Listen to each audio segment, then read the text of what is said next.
I said I was going to make videos about my favorite movie marketing campaigns after I made my long legs video, and then I never did. But today is January 18th, and if you're like me, you can't remember what you had for breakfast this morning, but for some reason you can vividly recall sitting in a movie theater in 2007, waiting for a movie to start, seeing random footage of a party that looks like it was shot on a camcorder, and then there are explosions and everyone starts panicking, the Statue of Liberty's head rolls down the street, and then just the numbers 1-1808, and then looking over at your friends in confusion like, what was that? If you don't remember this, we're too young to experience it at the time, or weren't alive at the time, then allow me to introduce you to one of my favorite movie marketing campaigns of all time, the marketing for Matt Reeves' 2008 film Cloverfield. I've gone down internet rabbit holes reliving this marketing campaign more times than I've rewatched the actual movie. I loved the marketing for this movie so much that it feels like I tricked myself into being a fan of this movie. I'm not really a huge fan of monster movies in general. The marketing was just that good. Everything about the production of this film was so secretive. It was secretly greenlit, the casting was done in secret, the title of the movie kept changing, and I think that secrecy and releasing a teaser that didn't even include the title of the movie helped to establish this lore because people started going on forums and making websites to try and uncover details about it. It wasn't until months later that a second trailer was released that actually confirmed the title of the movie. I think the best viral marketing campaigns are ones that branch out beyond the film itself to create a sort of universe that the film takes place in, where there are hints and elements that tie in with the film. So much effort went into the backstory for this film, and a lot of those details don't even get acknowledged in the movie. I think more movie marketing campaigns should be like that because not only does it create a sense of intrigue, but it ensures that you're not giving away the entire plot in the trailer. The teaser was probably a risky move because it was filmed during the very early stages of production, and apparently it was Paramount's idea to release the teaser without a title, which was a surprise to me, and I'm surprised that decision even got approved, but I don't think I'd be talking about this movie over a decade later if the title was in the teaser. There was something so ominous about just seeing a date. I think at one point we were even speculating if that was the title of the movie, but the date also led to a website where they randomly would add new photos related to the movie, and at one point the monster's roar was added to the website too. There were MySpace pages for each of the major characters in the movie, and they were pretty thorough too. I think some of the characters even had blog posts on MySpace and they were commenting on each other's pictures. There were also fictional companies that barely had anything to do with the film itself. Instead, these companies hint at the origin of the monster. There was Slusho, a fictional frozen drink company, and a fictional deep-sea oil drilling company called Tagruato. Slusho was popping up in places long before the marketing campaign for Cloverfield even started. I think that may have just been a J.J.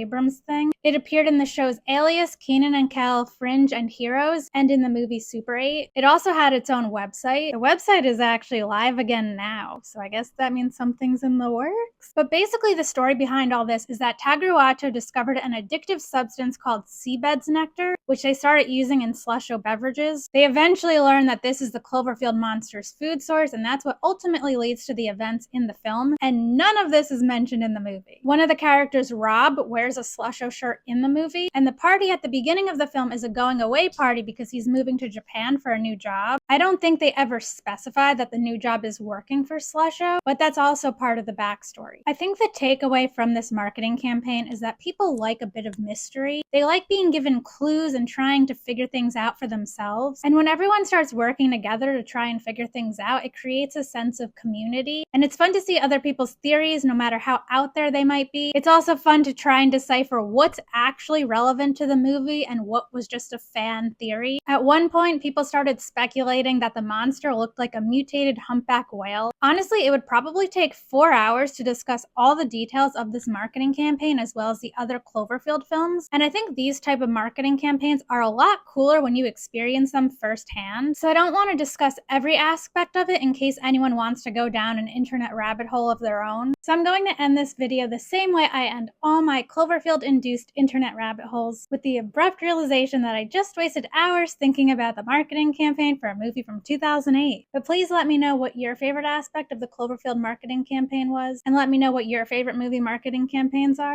Oh no, it's the Cloverfield monster. Everyone run!